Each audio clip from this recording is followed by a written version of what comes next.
Ladies and gentlemen, these next 3 months of the UFC is going to be one of the most entertaining months of our lives. We have UFC 297, Sean Strickland, Dricus du Plessis, UFC 298 with Volk Tuporia, and UFC 299 with that stacked card of O'Malley, Marlon Chito Vera.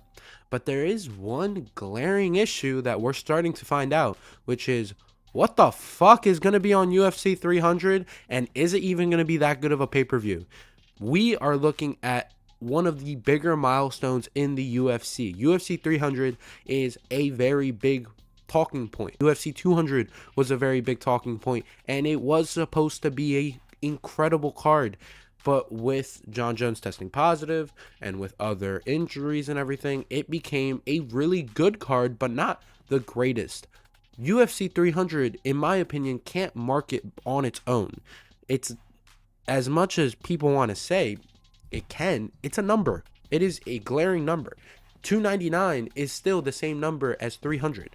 So I don't see why we won't stack up this card. And right now, as we speak, the only fights that have been announced on this card is nothing to be overly excited about, but it's also a decent card. We have 3 fights currently as we speak, which is Yuri Prochazka, Alexander Rakic, Calvin Kattar versus a 145 Aljamain Sterling, and Bo Nickel versus Cody Brundage. Let me start off by saying this. Bo Nickel versus Cody Brundage on the first fight of the card, as Dana White was saying, is not something that's going to make me go, oh my god, this is the first fight on the card. I really love Bo Nickel. I think he's going to do wonders in the 185 division. I don't give a fuck if he's on the first fight of the card. I don't give a fuck if he's on the co-main. I don't care that this is the first fight on the card. He is a UFC fighter who has had 2 fights. He hasn't really proven anything other than that. And he, yes, is one of the best collegiate wrestlers that we do have in the sport. But he is also 5-0. So him starting as the first fight on the main card already did annoy me. And now he's the first fight on the card and I'm supposed to go, oh wow? I don't give a fuck. It is UFC 300. If he's the first fight on the card, it deserves to be like that. It's not going to make me something that goes head over heels. If he was on the first fight of the card of 298, I'd think the same thing, which is he's going to beat Cody Brundage. It doesn't matter. And it's not going to make me go, oh wow, this is the first fight on the card. No, it'd make me think, oh, this is a rising prospect, and they would want to put him on the first fight of the card. Just like how they did with Shara Bullet, just like how they did with basically every hot prospect. Calvin Kattar versus Aljamain Sterling is a very interesting fight in my opinion. We are testing the waters of what Aljamain can do at 145. If he can still bully people at 145 than what he does at 135. And we also are testing if he is even at the caliber of his cardio. His cardio is his main focus point.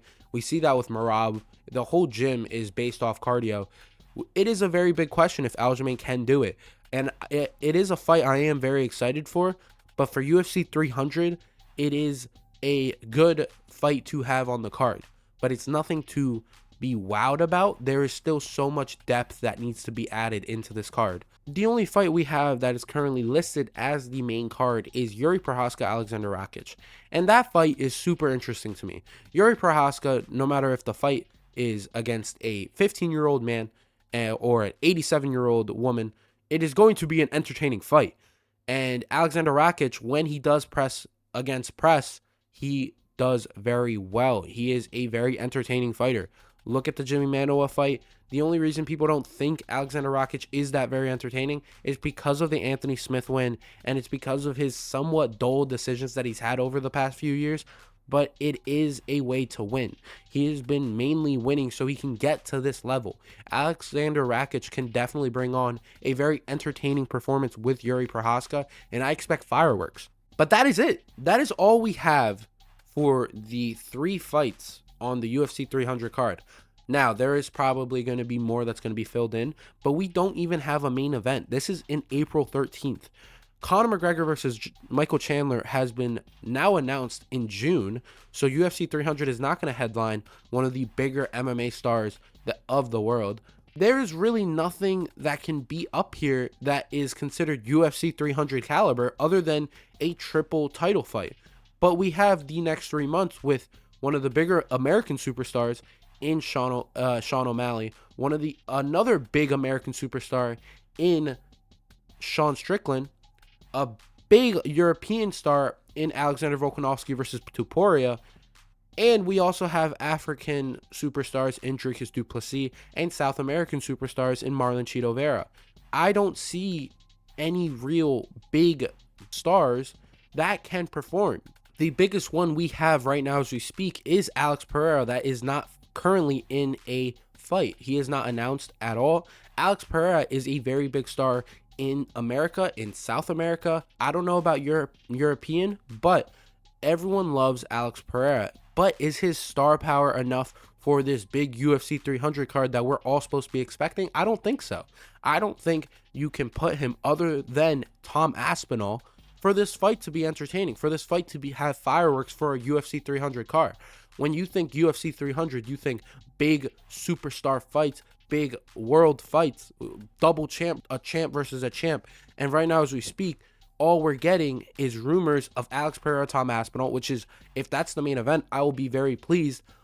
And Leon Edwards versus Bilal Muhammad. Who wants to watch Bilal Muhammad? I don't. I love Leon Edwards more than the next guy. Since the start of his UFC career, I've been a Leon Edwards fan. But that doesn't change the fact that I don't like watching Bilal Muhammad fight. It's not a fun fight.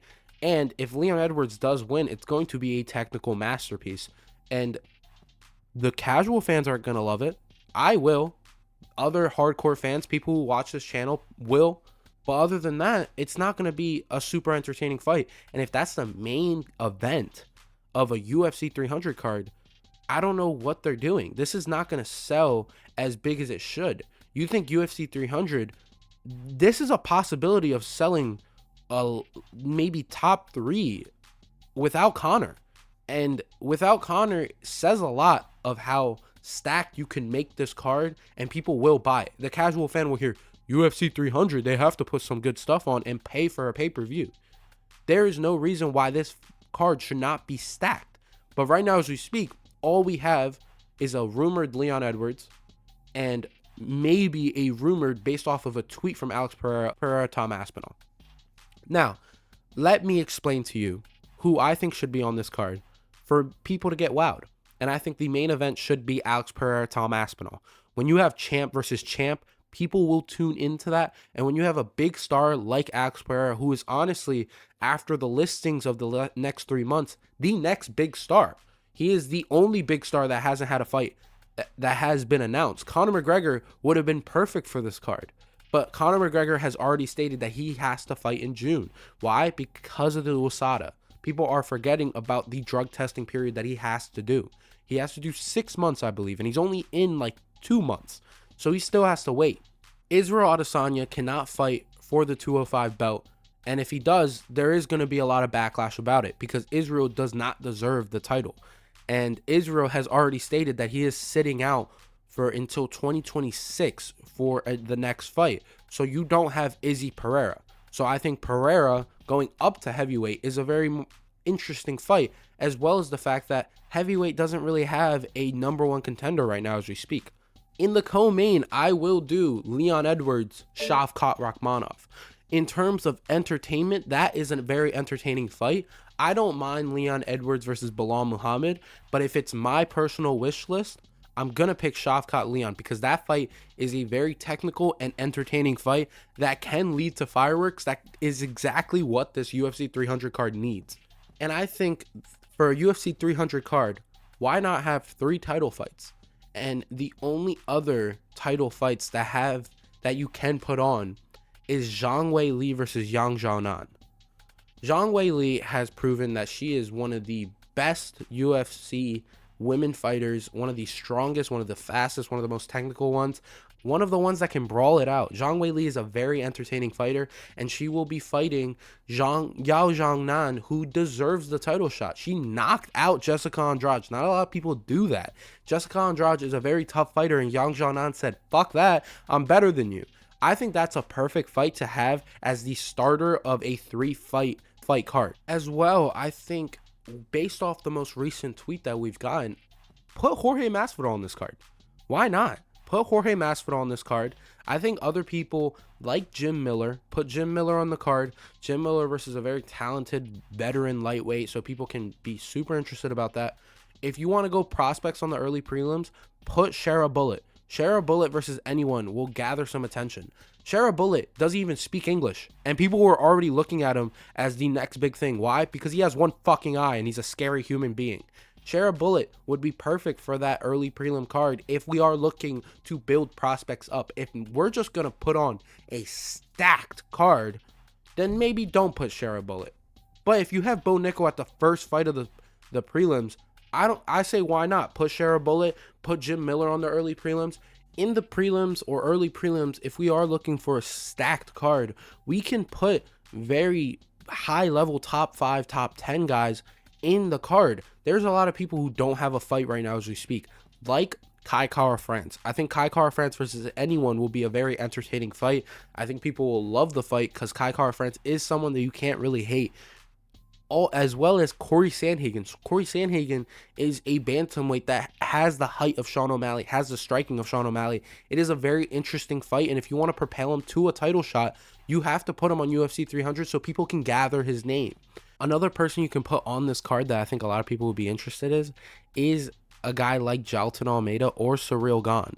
Ciryl Gane is the best heavyweight if there wasn't two names out there, which is Tom Aspinall and John Jones. Ciryl Gane is a very talented fighter and has some name value. I would put them on this card. The only reason you don't put someone like another champion like Alexa Grasso is because you have that Mexico card, which makes me worried about Zhang Weili versus Yang Xiaonan, because that is a perfect card for it to be in Singapore, for it to be in China. It makes sense, but for UFC 300, it just makes sense to have 3 title fights. 300, 3 title fights. I don't get why not. There really isn't anyone that hasn't been booked with a title fight that isn't in the rankings already. Robert Whittaker is against Paulo Costa. Leon Edwards has announced that he's having a fight. Hopefully that's on the 300 card. Pantoja just had a fight. Aljamain Sterling is announced. Tom Aspinall just had a fight, but he can definitely fight again. Volk, Tuporia. Sean O'Malley, 299. All the title fights have been booked, and there's only a couple title fights that you can put on this 300 card that would somewhat make sense. Alexa Grasso versus Valentina Shevchenko would be perfect for this card, but they're saving that for a Mexico City card, for Mexico independence. A fight like Zhang Weili, Yang Xiaonan, I would love on the UFC 300 card, but it makes no sense because you have 2 Chinese fighters. There's no reason why you shouldn't take that card and take it to an Asian stadium. This UFC 300 is going to be in T-Mobile. It makes no sense to have Zhang Weili versus Yang Xiaonan right now. So there's a very big glaring issue that we're having of this card, whereas we have a lot of title fights that are already booked for earlier in the year, or fighters who have already fought and they can't fight on UFC 300. And UFC 300 is a card that can get you so many pay-per-view buys just based off the names. But we don't have a lot of title fights that we can put on that can be super entertaining for us. And on top of that, there is not a lot of ranked fighters who either have a fight or is already booked for a fight. Robert Whittaker, who is a huge name, is against Paulo Costa. Gilbert Burns, which is a name in the casuals, has a fight. The only fighters that don't really have a fight is that lightweight division, but we already know how petty that lightweight division is. No one. And Charles Oliveira is definitely waiting out for a title shot against Islam. Islam cannot fight because of Ramadan. He is not going to fight during Ramadan. So once again, we have a big glaring issue that we're having. And if I was Dana White, I wouldn't think too closely of this card can sell itself, because I don't think it can. Guys, let me know what you think in the comments. Let me know if you think UFC 300 is doomed, because I think it is. Let me know who you would put on this card for it to be somewhat entertaining. This is one of the bigger cards of the year, and people are really underestimating the fact that UFC 300 cannot sell by itself. You need to have the fighters. It's been Studs.